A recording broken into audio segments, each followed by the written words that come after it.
Well, hello again, and welcome to another episode of the Wild Knights podcast, hosted by a Knights fan. And a Wild fan. And covering the weird, wacky, and wonderful things to happen in the hockey world, and I guess today, the wide world of sports. And before we get into the wide world of sports, because if you listen to our last episode, we alluded to something happening with the Olympic gymnastics. That's right.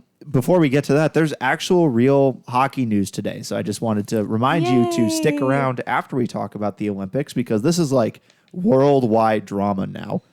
It definitely is. Yeah, no, this is worldwide stuff. Well, also the Olympics only happen every so often, so I feel like it would be a shame if we didn't cover it. Yeah, but believe me, there is NHL news, so stick around until after the Olympics conversations, because there is some major news that has broke in the last 2 days in the NHL. There's been a lot of little movements, I will say. Yeah, no kidding. That actually probably speak way louder than little.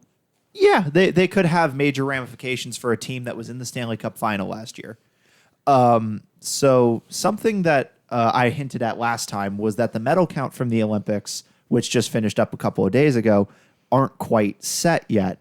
No, they are not. And are they set now? Because it dealt with... Technically. I have the totals right here. Go off. So final medal totals, at least for the United States, we had 40 for gold, which we tied for China for the most gold. We have 44 silver, and we have 42 bronze, which really should probably be 43. And why should it be 43? We'll get into that in a minute. Oh, damn. So the total that we ended up with the U.S. was 126, by far the most medals at the game. Good. Right. So as it should be. Besides tying gold and, having the most medals, I think the biggest thing to come out of the Olympics as of right now is the whole Jordan Chiles thing. Yes. Yes, it is. Yes. So for those of you who need a little bit of a recap, so Jordan Chiles finished her floor routine at the Olympics. She was the last one to go. Her initial score was 13.666, with many people, or with two actually people in front of her for the bronze with 3.7. Her coach, or someone on the team, I'm not exactly sure, I shouldn't say her coach, went and challenged basically her difficulty score and got it raised by 0.1, which put her at bronze. Or did that? That's I think where we left off. And maybe even last time we said that the Court of Arbitration for Sport, or known as CAS, Hooray. took on the case. They ruled for Romania. Boo. Apparently during it, too, CAS notified the wrong U.S. official of the case of the hearing. Apparently Romania said that it was 4 seconds after the window. Yep. Which I'm not sure where they got that. I'm sure that there's some evidence of that, but I'm not sure where they got that number. My question is, who's got the stopwatch? That's the thing. So, and with the rules, if you're going to challenge something, you have to do it within a minute of the score being available. Yeah.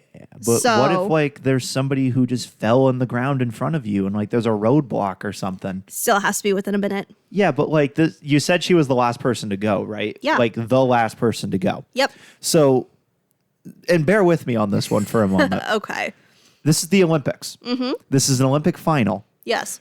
So there are there are 3 athletes who are going completely hog wild when that score is posted, because that's the last run. At least that's assuming that no one ties for bronze. Yeah, which at that time I don't think there was, but that's not the point. Well, in third it was 3.7, and there was also someone that also had a 3.7 score. Well, do you want to? The point I'm getting to is the roaming roadblocks of gymnasts carrying flags. I can imagine it could slow somebody down even 4 seconds, but I don't think that's the point. But that's still within a specific amount of time. That's true. And they have to do it, to be fair. I understand that it's whoa, but I'm sure that someone from the team is probably somewhere near the judges' table. Yeah. That's why you see gymnasts look at their score right away. Well, I mean, that's why they keep checking for their score when they're, done with their routine. Yeah. Yeah, true. Which was interesting to give, But that anyway, context. so they gave Chiles the bronze, and then they said, wait a second. No, we can't give you the bronze. We got it wrong. Your coaches got it wrong. Screw you. Take your ball and go home. So basically, as of now, and I will get to the actual like update. So Romania has technically the bronze medal. Goody. So apparently this morning there were some news outlets reporting. So Team USA obviously appealed this. As they should. US Gymnastics also, with them appealed it. Yep. So they said that Cass said, quote, "They do not allow for an arbitral award to be considered even when conclusive new evidence is presented." Hold on. Yes. Hold on. Yes, you heard that right. Hold on. Okay. Hold on. What do you got to say? I think you know what I'm... No, I know what you're going to say, but what are you going to say?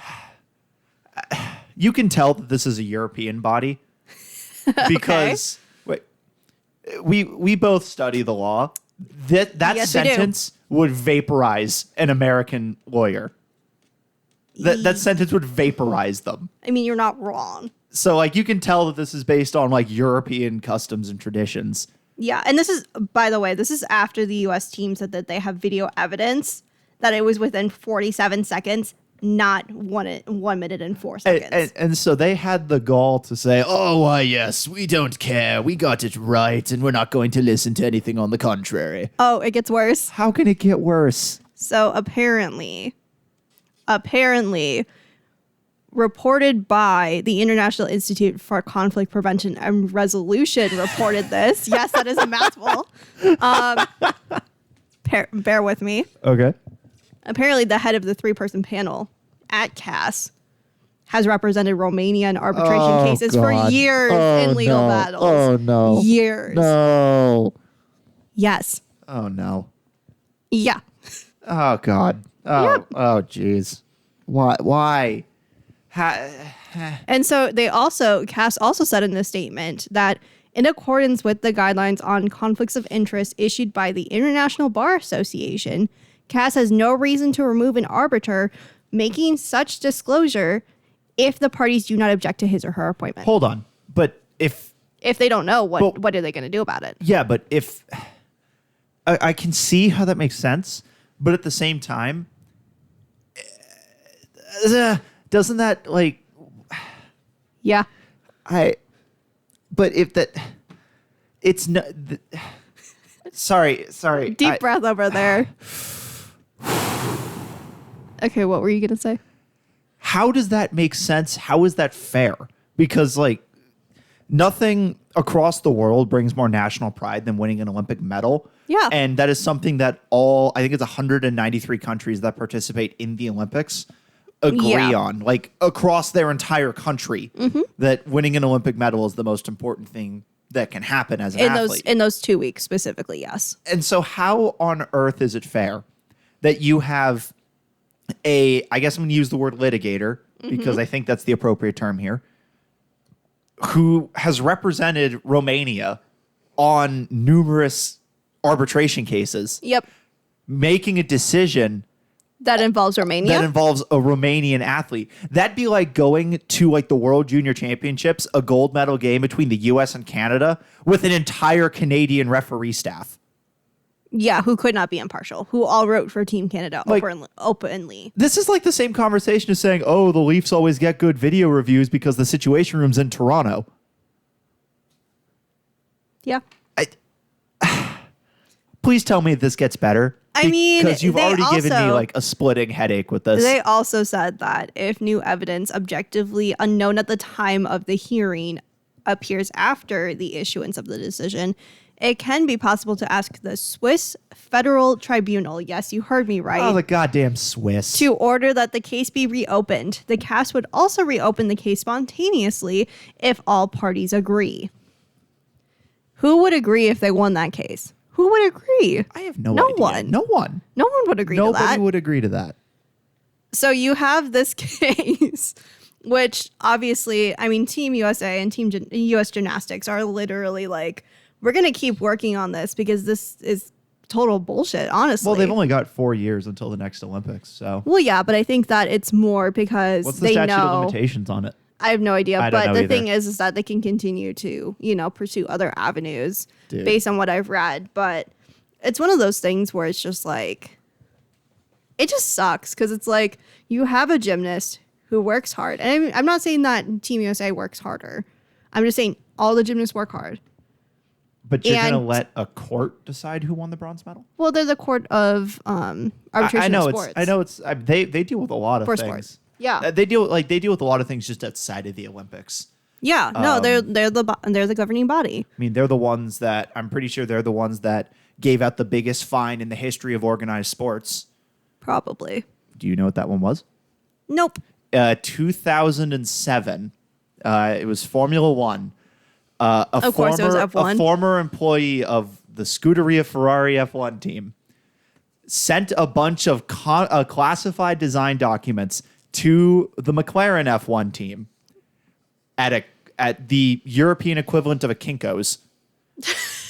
Okay. And it may be Kinko's over there too, but Well, I have no Kinko's idea. doesn't exist anymore now. It's FedEx You office. you get the point. Yes, I do. And they found out about it and they fined him $100 million. It's the biggest fine ever given out in sports. I mean, makes sense. it's $100 million. Yeah, for trading secrets.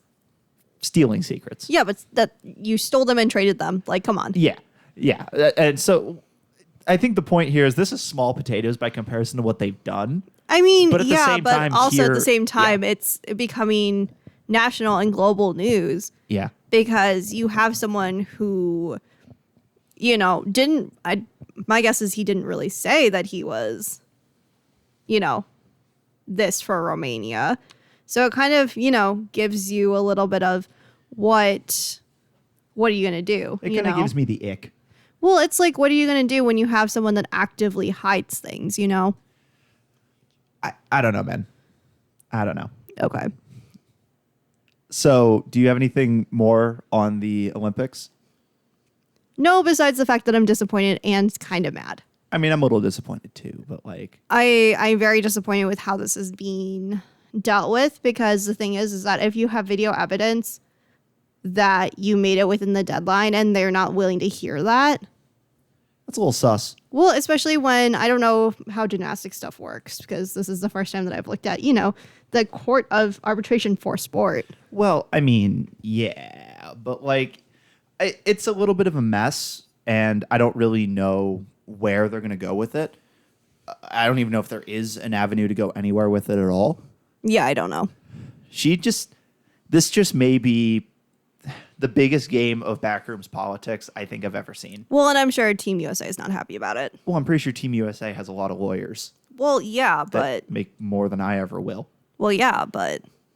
it's one of those things where it's like, Yeah. yeah. Oh, leave it to the Olympics to create an international scandal Yeah. out of, women Well, and it doing just seems like- flippy, flippy, spinny, spinny, flippy, flippy land. It just seems like that anytime we have an update about it or anytime we hear about it, it just gets more and more like outrageous and obscene. I mean, these kind of stories tend to do that anyway, though, just because of their nature. Like, it's sports, it's inherently political.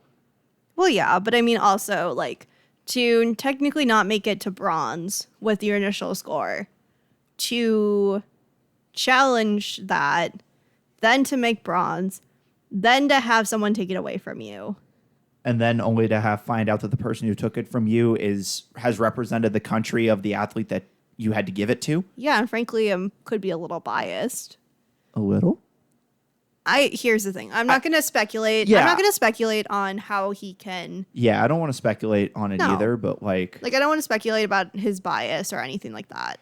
It's more, I want to be able to. I don't want to mischaracterize him or throw shade his way because I don't know if this guy can be impartial. But the thing is, it doesn't look good. yeah, and I'd rather not open myself up to a defamation lawsuit. Well, it's not even that. It's just like you don't know again, I've said this a couple times. You don't know someone's motivation. True. Like, you can only assume. But also, if they don't come out right out and say, like, hey, by the way, I've done this, but I can be impartial in this case Yeah. prior to you making a decision. We also need to accept the fact that we probably don't know all the facts. Like there are facts that are reported, Yeah, there are facts that are public facing and there are facts that aren't. and maybe it's the private facts that we don't know that actually make the decision. Like, sure, the U.S. Gymnastics Federation can say, "Oh, we have this video," and then if they're asked, "Hey, can you give us the video?" and they hesitate even for a second, I'm not saying that they don't. I have no idea the facts of this case.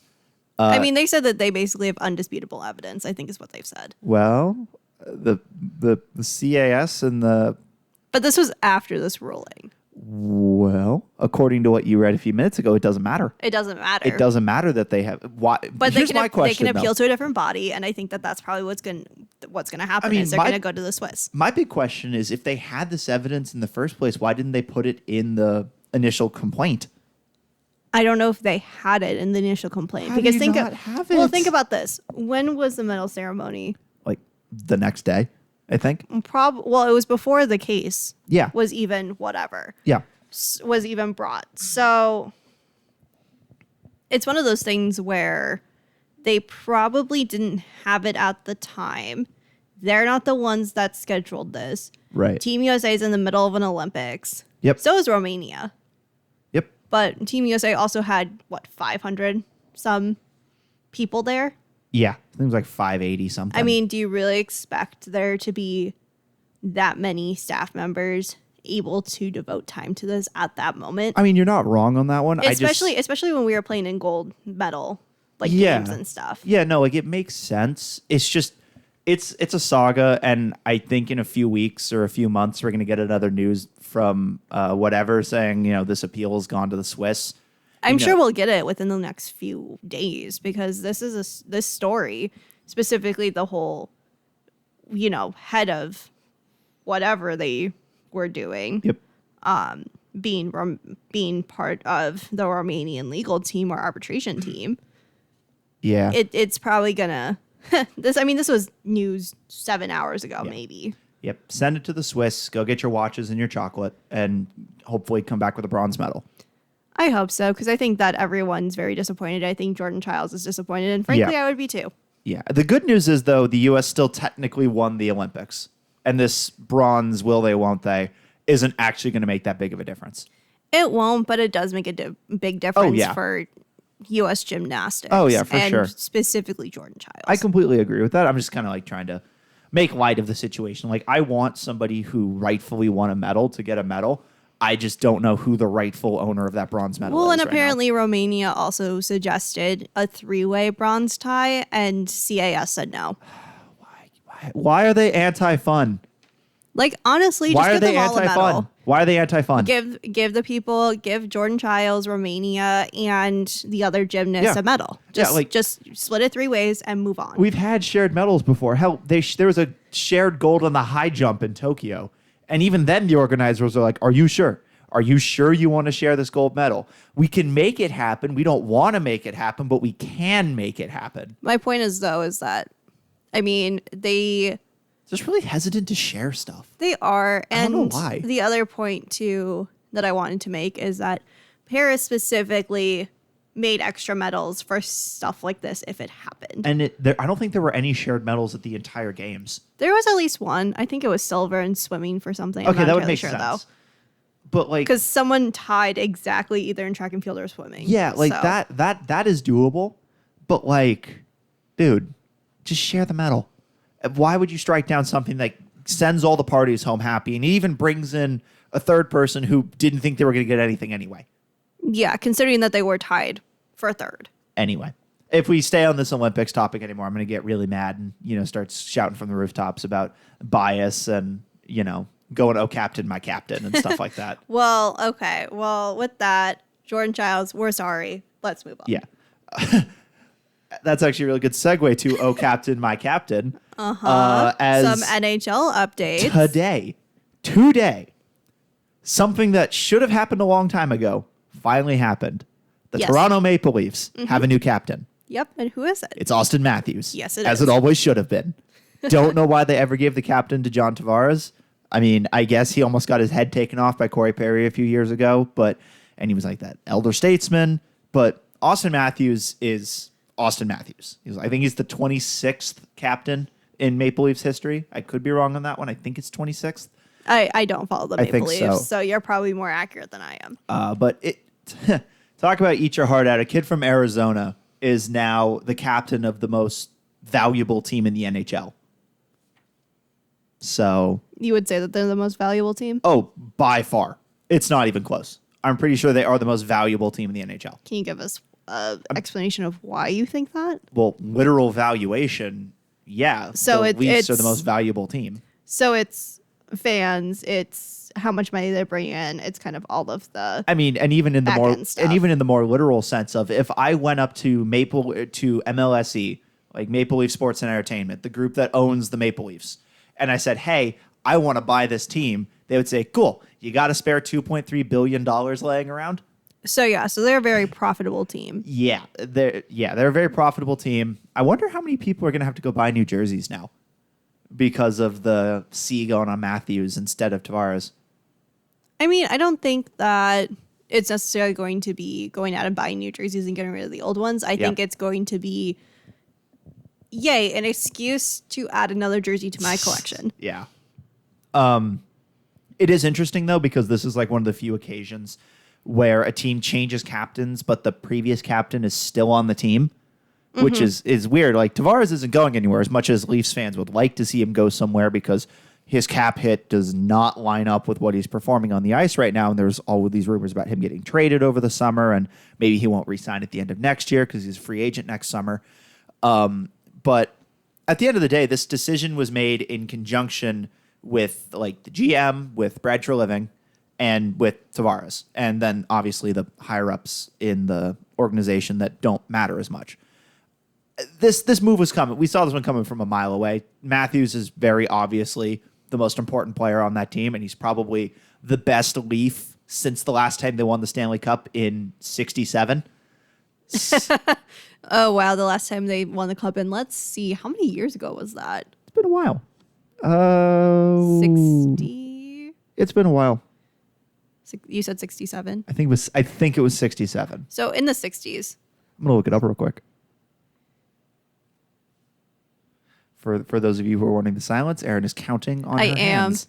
Like 60-ish years. Yeah. Yeah, because if it was in the 60s, we are now in 2024. Yeah, 1967 was the last time they won So the Stanley Cup. 65 years. Did I count that right? Yes. 57. 57. Okay, so I definitely did not count that right. We're law people, not math people. Yeah, it's just that one I can't do Anyway. simple math in my head. Anyways. But does this move the needle for the Leafs? Does this new captain, does the new head voice in the locker room actually make that big of a difference? I think it makes a difference for morale. I mean, our first episode on this podcast, we talked about PWHL's whole shit show, specifically in Minnesota. Yeah. So we definitely talked about how, players being in the locker room and who's leading the locker room and kind of the morale can actually impact a team. Yeah. But I don't know if it moves the needle that much to make a huge, huge difference. It just puts more responsibility on his shoulders. Like, I mean, sure, he scored almost 70 goals last year. Well, we might see slight improvements on the ice, but I don't think it moves the needle as much as everyone thinks it does. They still have to find a way to get past Boston or Florida. They just need to find a way to make it past the first round, man. They've done it once. I think they've done it once since I gained sentience. Yeah, but my point is that they just need to figure out how to, get past it. And I don't think changing your captain is going to, impact the fundamental issues that they have to deal with when they're on the ice. No, they still need to play defense and keep the puck out of the net. Which, who knows? Who knows? Well, we'll see how it goes this year with It does that. bring up the interesting conversation of teams without current captains. Like, our two teams, Wild and the Golden Knights, they have long-term captains that we have never been able to see them without. Like, Except for last season. I have only ever known Mark Stone as the Knights captain because he's in the only one. And Jared Spurgeon is the captain of the Wild, and he's been doing a very good job. Didn't he take over after Koivu, or was there like a gap and then like I'm a filler? not entirely and then sure. I know Koivu was a captain for a while. for ages. Yeah, for a while. So my guess is he probably took over, but I'm not entirely sure. Don't quote me on that. Maybe I'll look that up and have Either next episode. either there's like either it was Koivu straight into Spurgeon, or it was Koivu and then somebody for a little bit, and then Spurgeon. Yeah. Who knows? Maybe it was Parise for all we know. It probably wasn't, but I'm pretty sure it was assistant with Koivu. yeah, that's beside the point. But there are still a handful of teams that don't have a captain. Like Anaheim. Buffalo traded their captain at the deadline because that's a good look. Blackhawks don't have one. I mean, I wouldn't want to be a captain of that. Those are big shoes to fill. I mean, it's going to be Bedard. Let's be honest. I was going to say. It's going to be Bedard. Give it like 2 years. I was going to say speculation. Yeah. It'll be Bedard. Well, do you think that they'll go straight to Yes. him, or do you think that 100%. we'll get a filler captain? I'm pretty sure Edmonton made McDavid the captain when he was 20. So you think that the Blackhawks They're going to make him captain like in the next 2 automatic. seasons. Yeah, he's the most important person there. Actually, that's like saying that Kaprizov is the only one that plays on the Wild. He is the only one that plays on the Wild. I hate when you say that, and I know you do it just to get under my skin. Exactly. I resent that accusation. Good. But no, the only person it might be, they might, as a filler, name like a guy like Alec Martinez captain. Like he's a 3-time Cup champion. He's there on a short-term deal. But, I think he's one of the oldest guys in that locker room now. He's definitely got the most rings.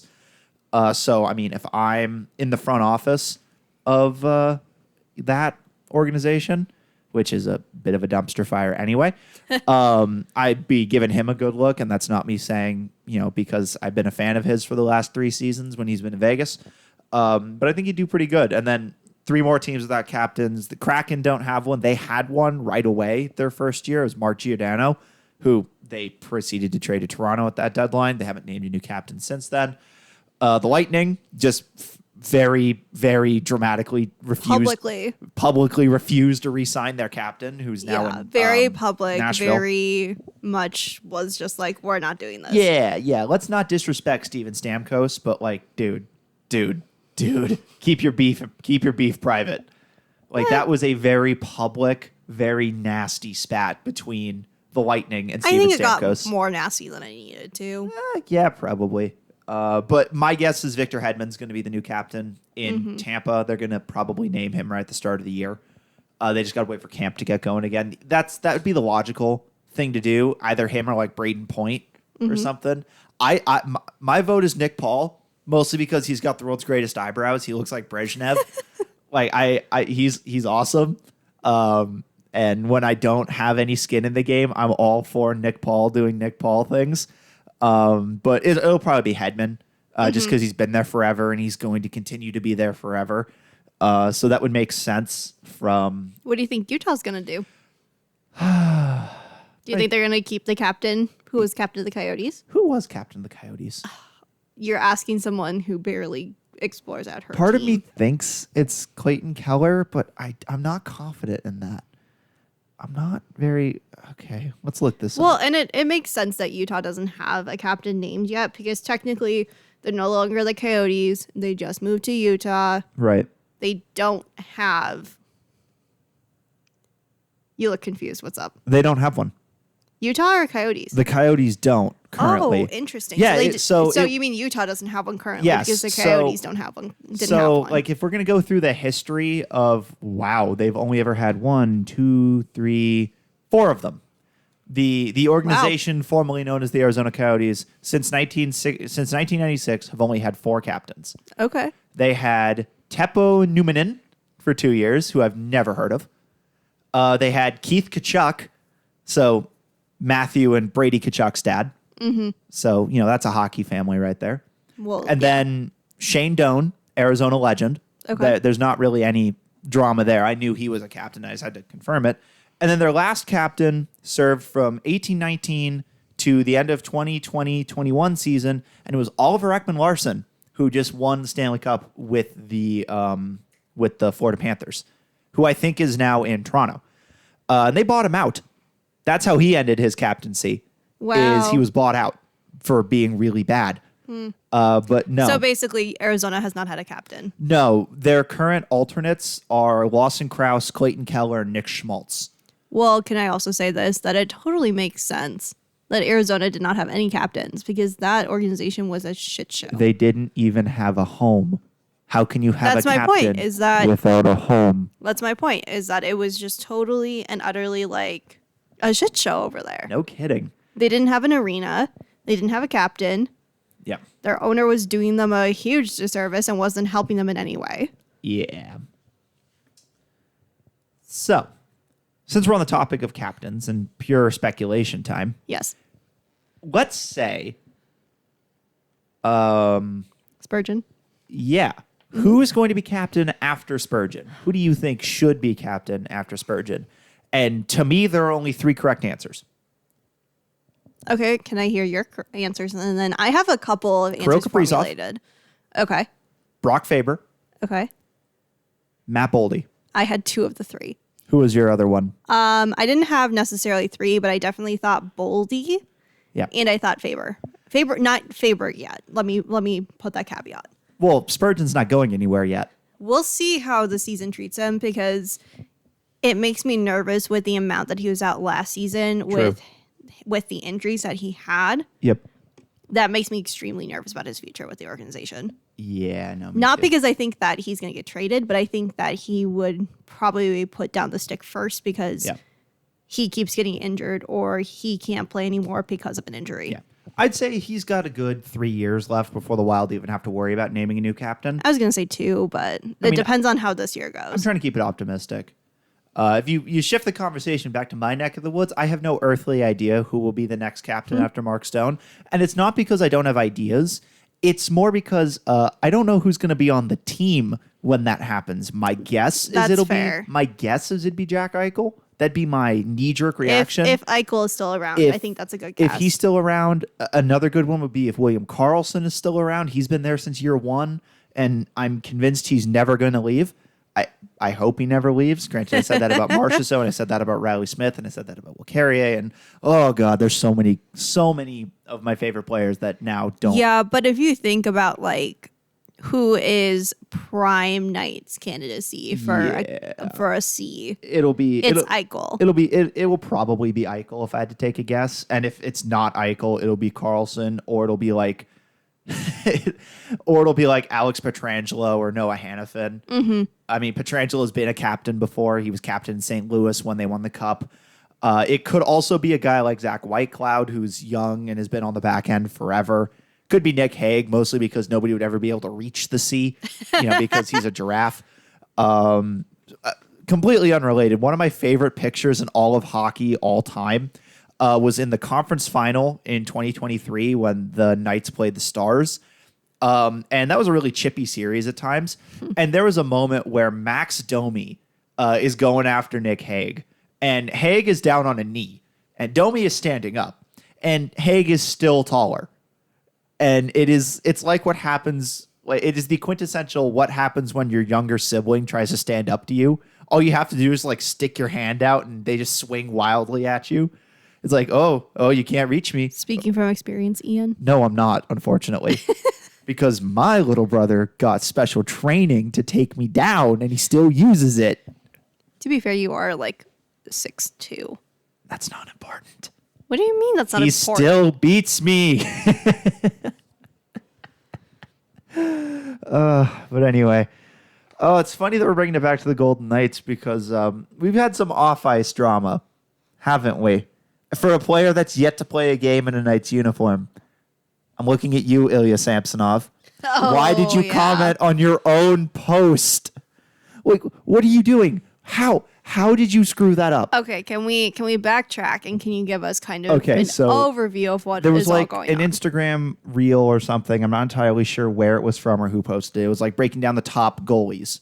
Yes, I think it was top 10. Yeah, top 10 goalies currently in the league. And Samsonov, on his real account, like his verified personal account, Yes. said something very nice. I think it was like Linus Allmark or something. And it was like, number 10, love you, number 10. And then a comment on that comment Yes. is also by him on his account, Okay. completely throwing shade at somebody else on the list. I'm not super read up on this situation, but it's like you say something nice one time and then you say, when are you going to stop being injured? I believe was the sentiment of the comment. And he posted it with the same account. when are people going to learn to double check what account you're posting from? Honestly, I don't know. And also, didn't he delete the comment as well, is what I read. He did, yeah. So what if you're, it's a golden rule of, if you have nothing nice to say, don't say anything. All right, I found it. I found what he said. So at Samsonov _30. Okay. It's a list that put Linus Ullmark, now of the Ottawa Senators, at the number 10 goalies right now. It's like number 10 heart emoji. And then a reply to that comment from user Samsonov _30. Okay. At Samsonov _30, November 21, keep your ass shut or you just injured again. I don't. When are they going to realize that you have to, the little picture in the top right is in fact your account and not just there for decoration? People throw shit online all the time because they think they can get away with it. They cannot. No, they can't. And who was that towards? Linus Ullmark. Okay. One of the best. I think he, only won the Vezina 2 years ago as the league's best goalie. And I know he's in Ottawa now, and he's going to get the true Ottawa special. But, bro, why? I feel like when anyone dishes things out like that, Yep. they have to remember that the NHL and any sports league for that matter is like having satellite offices in different locations. Yeah. You run into people all the time. You get traded. Things happen. Yeah. I feel like that's my saying on this thing. Things happen. Yes. So why would you throw shade at someone? Because, We're granted, I'm not talking about being, having an on-ice rivalry that is somewhat healthy. yeah. I'm talking about specific things like that throw shade Yes. and cause drama and issues. There was a lot of shade there. There's a lot of shade there. I mean, I don't know what's going to happen here. I honestly, probably nothing's going to happen. This is just one of those things that just happens from time to time in pro sports. Well, and I have a feeling that now we're going to have a huge thing between these two. Or at least a class on social media literacy. We'll see. But the only other thing that's happened in Knights land, and this is all I'm going to say before we transition over to the team we all love to hate in the Edmonton Oilers. And this is a completely, this does not impact the Golden Knights at all, but it cues up a rant that I love to do. Oh boy. Cody Glass has been traded from the Nashville Predators to the Pittsburgh Penguins. Yes. Cody Glass was as of yesterday. As of last yesterday. Night, yeah. Cody Glass is a former first-round pick by the Golden Knights, which is not saying much given that all but two of them are currently playing for other teams. And the reason that Cody Glass is important in the grand context of this conversation and to cue up this rant, he was taken in the 2017 draft. He was the first pick that we had. I think we took him at 5th. So he was drafted one pick after Cale Makar.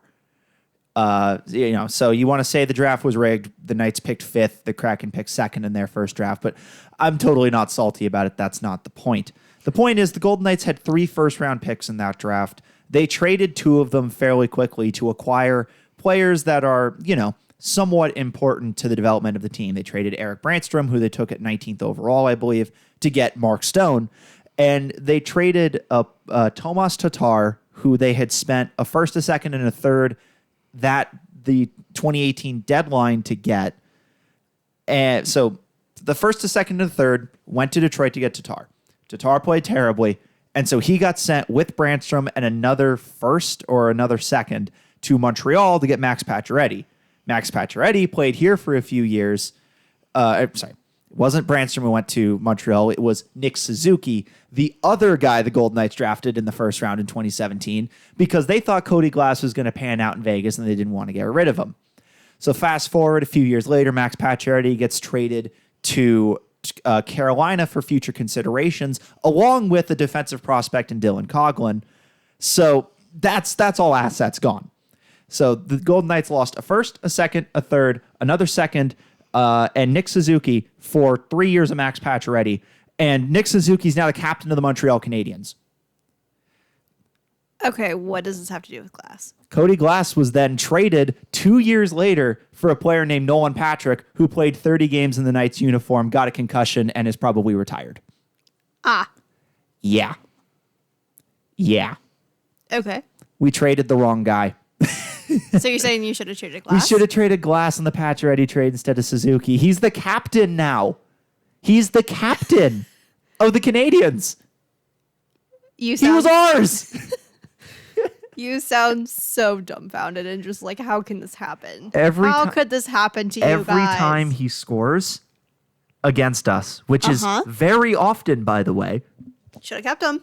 Should have kept him while he had the chance. We had the chance. We didn't want to trade the wrong guy. We overthought it. Guys, it's very important here. A Knights fan is admitting that the Knights did something wrong. We've done several things wrong. He's admitting that they did something wrong. We shouldn't have traded for Tatar that first year. If we don't do that, we have the draft picks to go get Pacioretty without the prospects. That was the first mistake. It's okay. We won the cup. It's fine. Okay. I'm like, are you okay over there? Yeah, Because you guys also won the cup. We won the cup and it worked out. 6 years after you Took guys? 6. Yeah. Well, I mean, we would have won it sooner, but Bill Foley said that they'd win it in 6. If they said they'd have won it in 3, we'd have won it in 3. Okay. It's the prophecy, okay? Just let it happen. But now I absolutely will not, but okay, moving on. The moment we've all been waiting for. It's my favorite pastime. It's time to dump on the Edmonton Oilers. Please note, I do not also. Yes, you do. I don't. It's time to dump on the Oilers. You can dump on them. I will sit here and quietly listen to you explain what the shit show was between them and the Blues this week. All right. There's this thing that can happen called an offer sheet. Yes. What is an offer sheet? Basically, it's the ability for another team to look at a player. I think it's only for restricted free agents and be like, hey, the great buyout or the great offer sheet table says, if I offer you this much money at this term, I get to take you. And I have to compensate your team with a pick, like a certain pick. And it's based on like the value of the contract and the amount of years the player has been. And there's a whole lot of calculus for it. So basically, you look at table and figure out something. Basically, an offer sheet is a unilateral trade where they have the ability to sign somebody who the other team is dragging their feet on signing and forces the other team, whom they are taking them from, to either match that contract offer or be compensated in picks. And so the Edmonton Oilers have had 2 of their players offer sheeted this week. Yes. 2 of their very good players offer sheeted this week. Yes. 2 of their future good players offer sheeted this week. Yes. In the forms of Dylan Holloway and Philip Broberg. Both of these players played big minutes in the Stanley Cup final and made, like, they were difference makers throughout the playoffs. They're both on defense, correct? Yes, they're both on defense. That's what I thought. You know, this is that's a position that the Oilers already struggle at anyway. And so that's a move. And the St. Louis Blues were the one making the moves. I mean, they've had a good time. They're the 3rd of 3 teams paying Ryan Suter this year. So, you know, they obviously care about their back end since that was their big problem. Have we gone one podcast without shouting out Ryan Suter? Nope.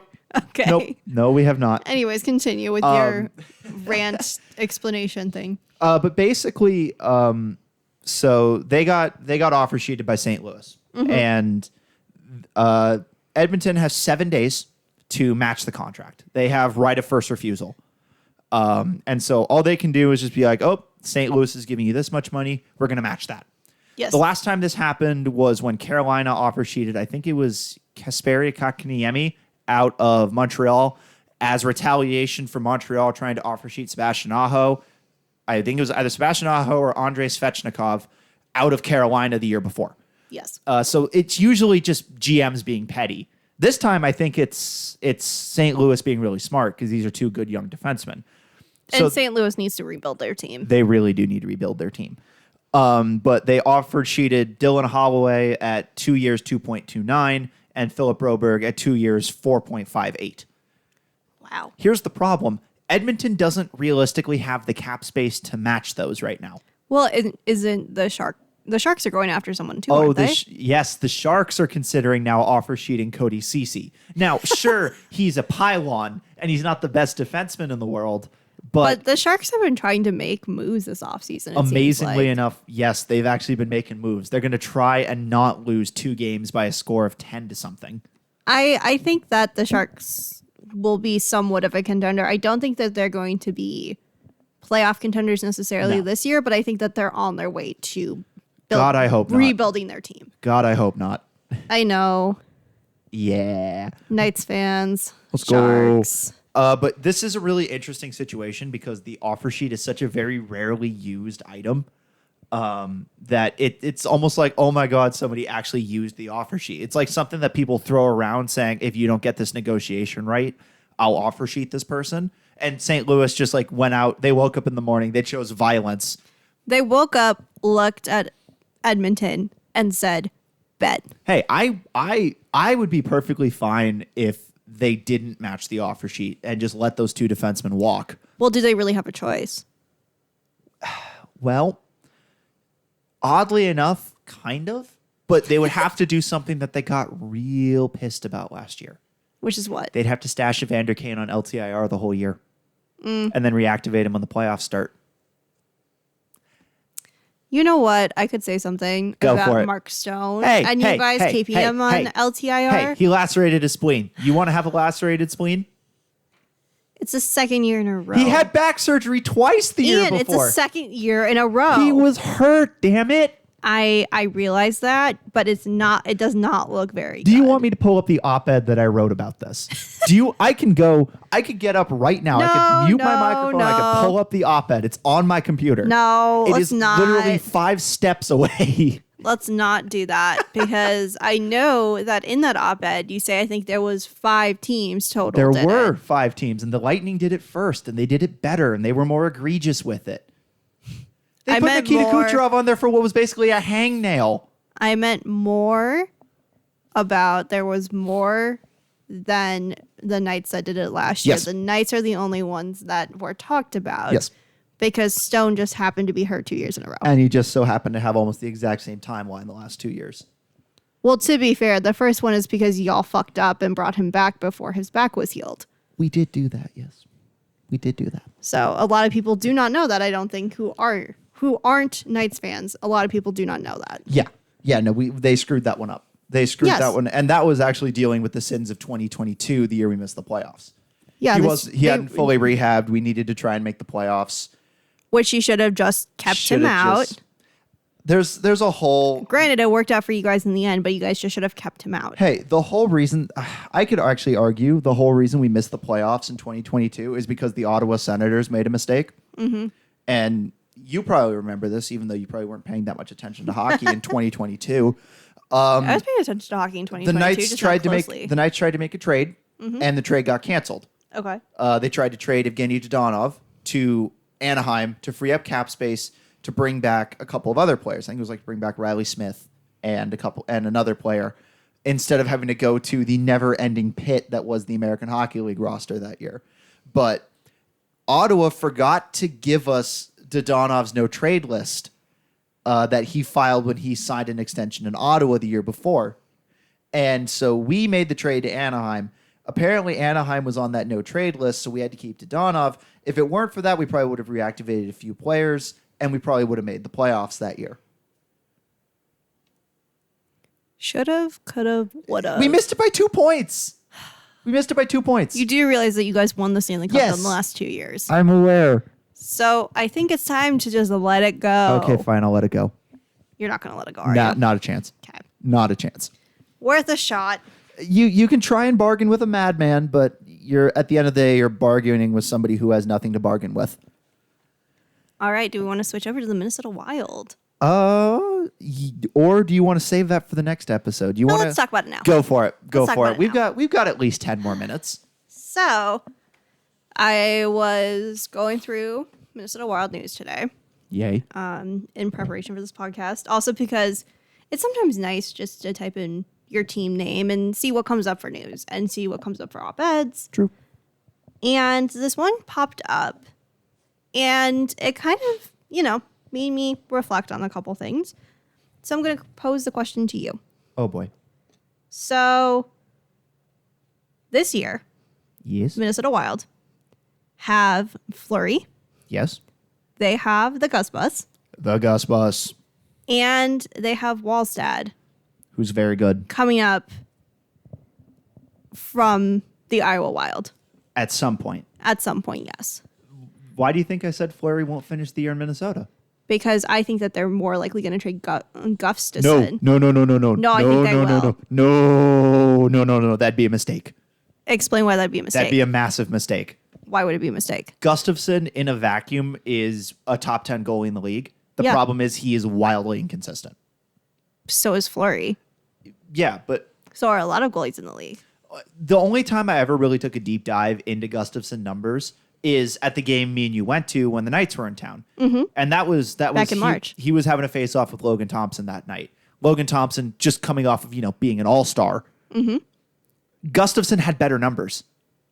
I believe that. His save percentage was higher. The only problem was his goals against was higher because the Wild can't play defense.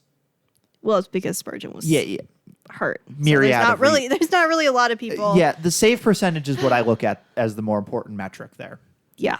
And like shot volume and stuff. And Gustafsson, he's a very frustrating goalie when he plays well.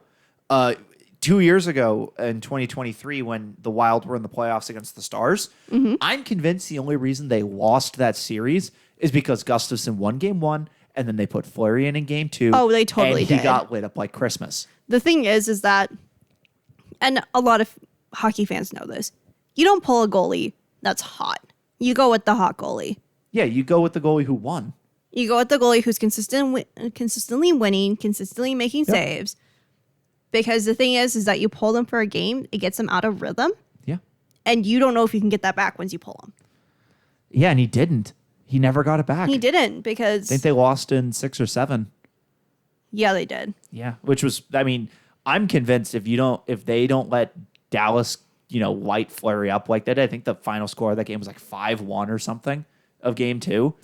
I stopped watching it, so I can't tell you. Good choice. It was ugly. I watched it. It all. was very ugly. I was watching that game with the Stars fan. Yeah. Sure. Yeah, no. Yeah. It was Reminder, he's from Texas. Let's so he knows go. a lot of Star fans. unfortunately. Unfortunately. Hey, some of them are a real piece of work. I guess. But no, that one was a rough one. To actually get back to the question you proposed of how are they going to navigate a year with 3 goalies, it's going to be really interesting because I'm not sure. I think Wallstead is waiver exempt for 1 more year. Okay. So they don't have to worry about sending him up and down. Well, I don't think that they're going to send Wallstad up and down a lot. I think that they're going to give him time when they give, Fleury the night off, Yeah. when they're both hurt. I mean, the preseason starts in a month. Yes, it does. So I'm so excited. that will answer a few questions. We are literally like between 6 and 8 episodes of this podcast away from there actually being real hockey to talk about. Well, I mean, even less than that if you consider training camp. I consider the training camp the start of the season. So yeah, we're pretty close. I know. I mean, if this was a football podcast, all we'd be talking about right now is JJ McCarthy's torn meniscus. But Shout out to Minnesota Vikings fans who have been disappointed since 1960. just one something? before I die. I'm 23 years old. I was Just going to win say, you're one in your before I 20s. die. It's fine. They got another, 40 years minimum? If I don't fix my diet, it's like 12. You're going to fix your diet. Anyway. No, I think the Wild are going to do fine with their goalie problems. I mean, it's a good problem to have. It's an embarrassment of riches. Well, it's a question of... So they signed Fleury 1 more year. Obviously, they did that to give Wallstead another year. I mean, he put up okay numbers in the AHL last year. Nothing spectacular. No, but he can compete at the NHL level. I mean, the one game I watched him play, he gave up 5. I think in his NHL debut, he gave up 5, which was a rough look. Well, yeah, but was he the one that played against you guys? No, okay, that was that's what I Gustafsson. thought. It was Gustafsson. That's what I thought. I was like, I know he played against something or someone Yeah.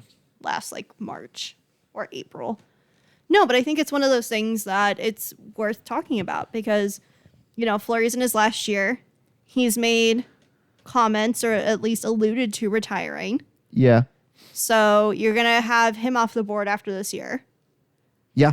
You're going to have Gus, who, yeah, granted, he's put up consistent numbers. But if you have to choose between Gus and Wallstad, which one are you choosing? It's a tough question. It's a really tough question to ask. I mean, Wallstad's got one hell of a resume. Yes, he does. I mean, he's currently making league minimum, which is good. Yes. He's a first-round pick. He's won. Yes, he is. I think in 2021. 21, yeah. Yeah. Yeah, he's won a gold medal at the World Juniors. He's looked incredibly good for Team Sweden. He had a 2.7 goals against and a 9.10 in 45 starts in the AHL last year. Played well for Sweden at the World Championships. 3 starts. I think it was a 1 goal against average and a 970 save percentage. Mm-hmm. He's a good goalie. He's a really good goalie. The problem is he's behind Marc-Andre Fleury and Gustafsson. Well, and Fleury is such a... He's Fleury. He demands respect. I think he's earned it at this point. Yeah, he demands and he earned it. He's got 3 rings. Well, and on top of that, Gus is a well-respected goalie. I think he himself, like Fleury by himself, has more playoff wins than the Minnesota Wild do. I believe that. Like in its total history.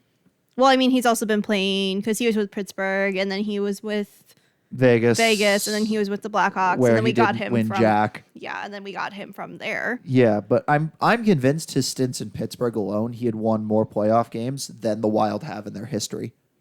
Well, it's only a 24 season history. Well, Fleury's only been in the league since 2004. My point is I know that what your point he's is. been with decent teams, and when you're in a position to draft a goalie that good, right out of the gate, and I would say that Pittsburgh has some sort of legacy at some point. Yeah, I mean they had their dynasty. Yeah. 08-09 and then 16-17 when they won back-to-back. Yeah, but I mean, Fleury was part of the 06, 07, 08. Like, he was with them during that time. Yeah. He came in the Dark Ages, pulled them out of the Dark Ages. Everybody forgets the Penguins almost moved to Kansas City because they sucked at the turn of the millennium. This is like 2000, 2001. They sucked. Just when the Wild were getting started. Yeah, they sucked. But no, and then obviously they get Fleury, and then they get Sidney Crosby, and they win 3 Stanley Cups in 10 years. I'm hoping the Wild do that starting next year. Well, you guys have to draft better. Well, we're drafting with what we got. Well, you got Kirill Kaprizov at a steal at twice the price when he came over. Mm-hmm. He was good. You got Zeev Buium, who's okay. I don't think Matt Boldy is going to set the world on fire anytime soon. You always like to discount Boldy. He doesn't do much. He does what he needs to do. All right, I'm gonna make a bet with you right now. Okay. I'm doing this on record. Let's hear it. Brendan Brisson in Vegas will have more points than Matt Boldy does this year. I'm not gonna bet against that.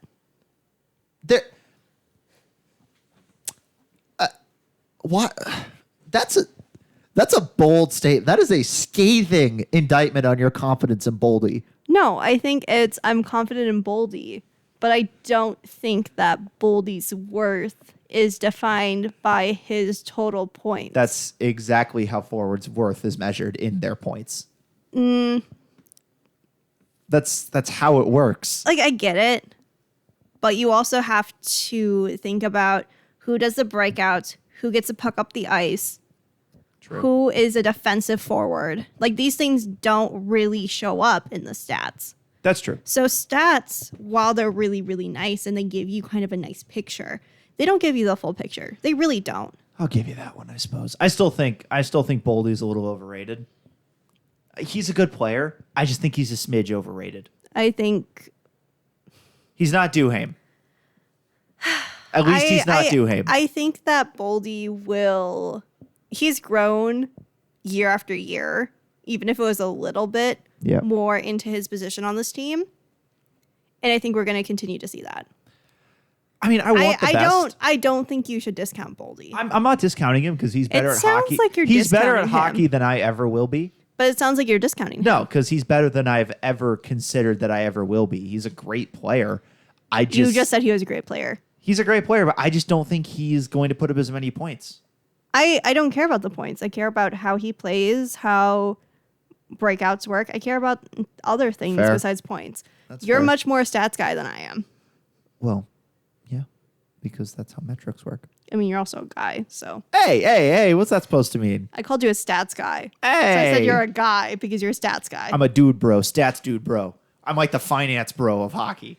I look at the numbers. Never say that green again. Green arrow means good. Never say that again.